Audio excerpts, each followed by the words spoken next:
Olá, meus amigos seguidores do Informativo Pio do Jacu. Hoje é segunda-feira, 4 de agosto de 2025 e o mundo jurídico pegando fogo, né, a nível nacional. Todo mundo sabe o que está acontecendo. Mas vamos comentar um pouco na terrinha, que também teve uma decisão muito importante no TRE aqui em Curitiba, em relação a um fato que aconteceu 3 dias antes da eleição. Eu não sei se vocês se lembram, mas vamos refrescar a memória de vocês, né? Vocês sabem que o irmão de um candidato a prefeito em Laranjeiras do Sul foi preso em flagrante aí, com uma grande quantidade de dinheiro na época, e foi conduzido até a delegacia, a segunda SDP, e em seguida foi levado para a Polícia Federal, onde foi autuado em flagrante aí por suposta compra de votos, né? E as investigações ocorreram e também teve uma decisão em primeira instância que foi reformada hoje em segunda instância aqui em Curitiba. Eu vou ler para vocês a matéria e depois vou colocar o vídeo aí do Dr. Thiago Chamuleira, ele que é o advogado da acusação, né, que defende a coligação adversária do irmão desse ex-candidato a prefeito, no caso, a coligação do prefeito Jason Mendes, que foi eleita no último dia 6 de outubro de 2024. Então vou ler para vocês agora essa matéria. Justiça Eleitoral reconhece indícios de crime e determina a continuidade de investigação contra a vereadora eleita em Laranjeiras do Sul. O Tribunal Regional Eleitoral do Paraná, TRE Paraná, por decisão unânime, olha só, decisão unânime, ou seja, todo o colegiado votou por essa decisão favorável. Reconheceu a existência de indícios suficientes de compra de votos e uso ilícito da máquina pública nas eleições municipais de 2024. A decisão decorre da prisão em flagrante do Sr. Vanderlei Scarpari, ocorrido em 3 de outubro de 2024, apenas 3 dias antes do pleito. Foi na quinta-feira antes do pleito. Com o reconhecimento dos indícios, o juízo da comarca de Laranjeiras do Sul dará prosseguimento à apuração dos fatos, em conjunto com a Polícia Federal de Guarapuava, para aprofundar a coleta de provas, ou seja, vão ser feitas novas diligências, como dizem aí nos meios jurídicos e policiais, quando volta a estaca zero a investigação.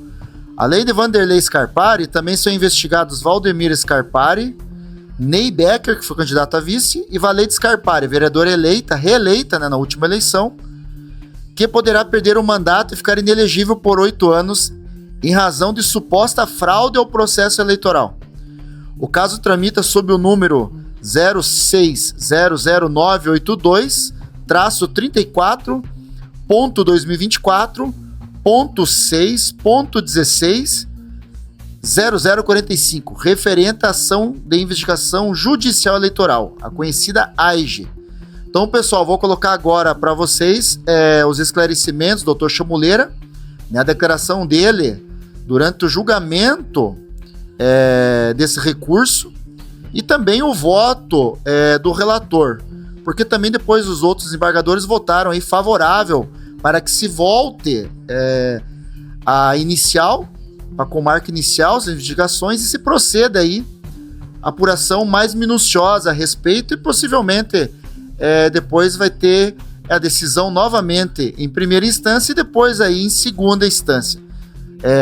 Sou leigo ainda nessa parte jurídica, mas pelo entendimento que a gente tem um pouco da experiência nossa jornalística, provavelmente isso vai acontecer. Então acompanha e prestem bem atenção, entendam bem os detalhes desses esclarecimentos do Dr. Thiago Chamuleira, que também aponta aí indícios de favorecimento a essas supostas ilegalidades por parte do poder público municipal na época, né? Todo mundo sabe quem comandava o poder público na época dos fatos. Acompanhe aí os esclarecimentos do Dr. Thiago Chamuleira. Cumprimento Vossa Excelência, senhoras desembargadoras, senhores desembargadores, membros do Ministério Público. Uma alegria mais uma vez estar aqui presente, sustentando um processo que relativamente entendo que não se trata de uma situação muito complexa.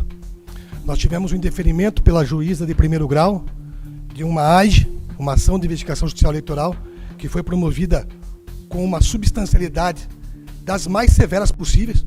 E aqui nós não estamos falando sobre algum depoimento, sobre uma prova, nós estamos falando aqui sobre um auto de prisão em flagrante da Polícia Militar do município, que pegou o coordenador financeiro de campanha do candidato a prefeito e também irmão dele, irmão da candidata, que teve uma votação expressiva, com 53 mil reais, com santinhos, material de campanha, notas fiscais e outras situações como terraplanagem, como geladeira, como combustível, isso tudo para ser distribuído. Posteriormente, Vossa Excelência, doutora Cláudia, na quinta-feira, dia 3 de outubro, a eleição ocorreria no dia 6, e o cidadão, coordenador financeiro de campanha, foi pego com o seu automóvel com toda essa substancialidade. Ele não só foi pego em flagrante, senhor presidente, como ele foi levado à Polícia Federal em Guarapuava. E a delegada, doutora Vanessa Carla Koziski Conner, apreendeu da sua posse o seu Vanderlei Scarpari, irmão do candidato a prefeito, irmão da vereadora mais votada do município. Foi pego R$ 53.340, um telefone Samsung, de propriedade do mesmo, diversos santinhos da candidata Valeide, a senhora que foi a mais votada, irmã dele, que se beneficiaria do ilícito, ou se beneficiou de outros anteriores, e é por isso que nós precisamos investigar. É por isso que nós temos uma ação de investigação judicial eleitoral, para apurar os fatos. Também 10 documentos manuscritos. Doutora Vanessa, 10 documentos manuscritos à mão, o que é isso? Indicando aqui, geladeira, por exemplo, combustível para um Corsa verde, para um Astra preto, e por aí vai. E aqui os senhores podem acompanhar, Vossa Excelência, não quero me estender muito, porque a prova é muito clássica. Isso está no ID 44377735. Então, assim, uma prova absolutamente plausível, concreta, e que subsidia, de fato, uma ação de investigação judicial eleitoral para apurar essa ilicitude. Porque isso traz o quê? Isso destempera o procedimento eleitoral, arranha o processo democrático. Talvez, doutor Sade, o senhor que é relator, talvez a juiz de primeiro grau, e aqui com todo o respeito toda a vênia, talvez por ela ter interpretado que o candidato que se beneficiaria desse ilícito aqui perdeu a eleição, então vamos ponderar aqui, já que ele perdeu a eleição, talvez não seja motivo de investigar. Porém, a sua irmã foi a mais votada. E esse modus operandi precisa ser investigado por essa corte. Nós estamos falando aqui de um termo de apreensão da Polícia Federal, uma condução coercitiva na Polícia Federal, e o cidadão não sabia o que fazer. Ele não sabia para que servia o dinheiro, não sabia por que estava ali os santinhos, não sabia por que estava ali as notas fiscais e as indicações de combustível, uma coisa assim sem precedente, na quinta-feira, 3 dias antes da campanha. Então, assim, nós temos aqui, tacitamente, senhor presidente, peço desculpas da minha veemência aqui, mas é que me parece um caso bastante fácil de ser resolvido. Nós temos aqui a captação ilícita de sufrágio, no 41A, na Lei 9.504/97.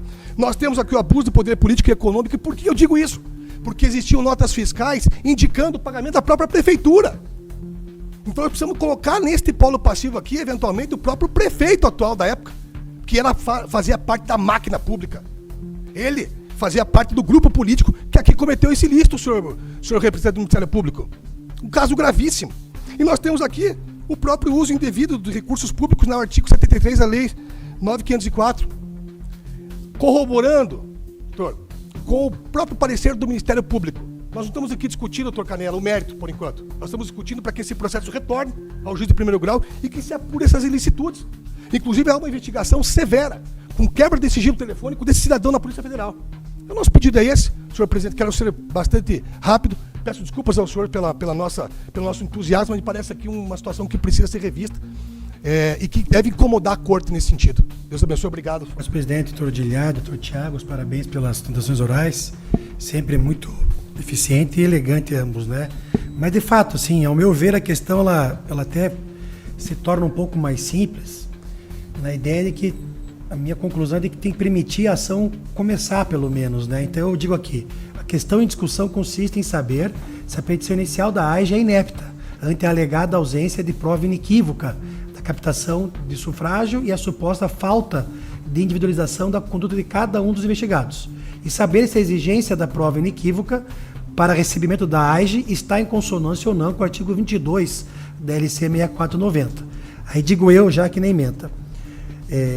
A petição inicial individualiza suficientemente a conduta dos investigados, especialmente no que tange aos irmãos Scarpari, imputando a Vanderlei a prisão em flagrante com grande quantia de dinheiro em material de campanha, e a Valdemir e a Valeide, o benefício decorrente da suposta compra de votos.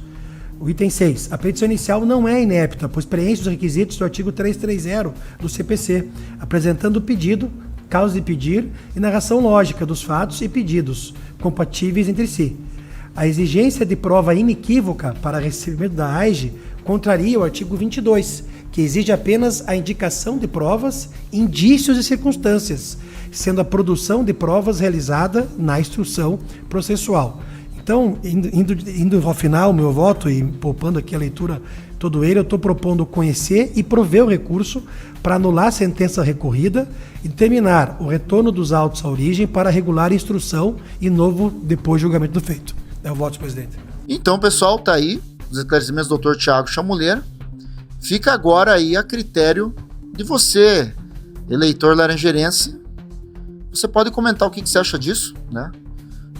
Ainda está muito prematuro para saber o que pode acontecer, mas existe uma decisão agora em segunda instância que vai ser retornada as investigações para a primeira instância e acompanhe bem, né? Vocês prestaram bem atenção nos esclarecimentos e nos apontamentos do Dr. Thiago Chamuleira. É bom destacar aí que pode acontecer. A Justiça Eleitoral ultimamente, nesses casos, está sendo implacável, essa questão de compra de votos. Vocês vejam a situação que ocorreu aí em São João, que vai haver novas eleições municipais, né? Município aí próximo de nós, de Laranjeiras do Sul. Em outubro, os cidadãos de São João voltarão às urnas porque o TRE viu indícios aí de compra de votos. E também aconteceu em Jupiá, Santa Catarina, também trabalho importante do próprio Dr. Thiago Chamuleira, em que haverão novas eleições, né? O atual prefeito de lá de Jupiá e o seu vice foram cassados e haverá aí novamente uma eleição suplementar também em outubro, né? Então, em alguns municípios do Brasil haverão essas eleições decorrentes de decisões aí por questão de compra de voto. Então fica aí hoje esse breaking news aí do Pio do Jacu.